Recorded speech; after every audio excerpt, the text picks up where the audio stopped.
Good morning. Today is Sunday and it is make homemade dog food. Last week we did ground beef, brown rice, vegetables, some organic kelp, and some flaxseed. This week I cleaned my fridge out, and so what I'm going to be doing this weekend is I have a baked potato. I have a can of pinto beans. I'm going to leave the juice in there. I have a can of pumpkin. Dogs love pumpkin. I have some frozen carrots. It's out of the freezer, not cooked. And then I still did my ground beef, except I threw some spinach in there because my spinach that I had bought last week, it's getting a little wonky. Don't want to actually eat it, but it's still really good. So I went ahead and sauteed my ground beef. I threw the spinach in there and I let it wilt. So you can see what that looks like. There's no seasoning. It's just the ground beef and the spinach.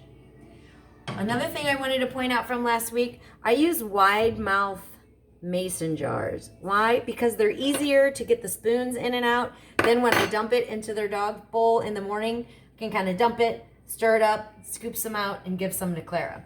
All right, so first thing we're going to do is we are going to put a little bit of ground beef in each jar, just like we did last week, about half cup. I'm just going to do 2, and then I'll go back and show you all of them. They love this. If you don't want to use ground beef, you can use ground turkey. You can use, I've actually done salmon. My dogs aren't huge fans of salmon, but you can use salmon. You cannot use like a tilapia or something like that. I've done that because when you put it in the refrigerator for the day, 2 days that before you're going to use it, it actually gets rotten and it's not good. So I would not recommend using any kind of tilapia. Salmon is okay, but you have to make sure that you freeze it right away and you pull out 1 jar at a time because it can spoil. All right, so I have my potatoes. I'm just going to put 2 big chunks in each of my jars. I'm going to do 2 big scoops of pumpkin. Pumpkin's great for dogs when they have an upset stomach. I'm going to do, it doesn't really matter, I use the same spoon. I'm going to do 2 scoops of beans. Beans have protein, so this is always going to be good for them. I put the juice right in there. A little bit more. All right, I'm going to open my carrots. Handy dandy. Cutco scissors. I love them. All right, carrots are still frozen. They don't need to be cooked. I just put a handful of carrots in there. Ooh, Clara, dropped one. Uh-oh. Okay. Ooh, she used it. All right, I have a little bit room left, so I'm actually going to grab an apple. Hi, guys. Move, move, move. They're trying to get that carrot. I'm just going to take an apple. George. He's really trying to get that frozen carrot.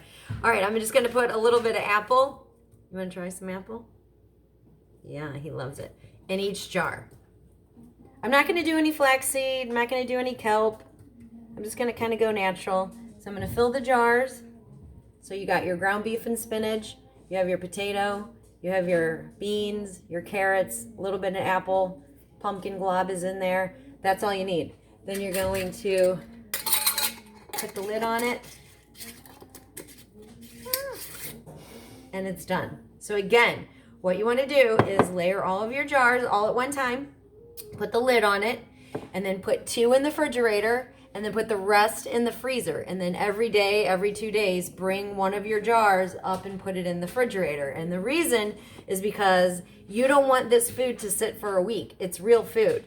So you want to make sure that you freeze it, pull it out, use it as you need it, that kind of a thing. If you have any questions about how to make dog food, give me a holler because I have lots of ideas and I use a lot of different stuff. Every dog's a little different, but eventually you'll see what your dog's like. As long as it's got some ground beef, they'll eat anything. All right, hope you're having a great Sunday. Bye.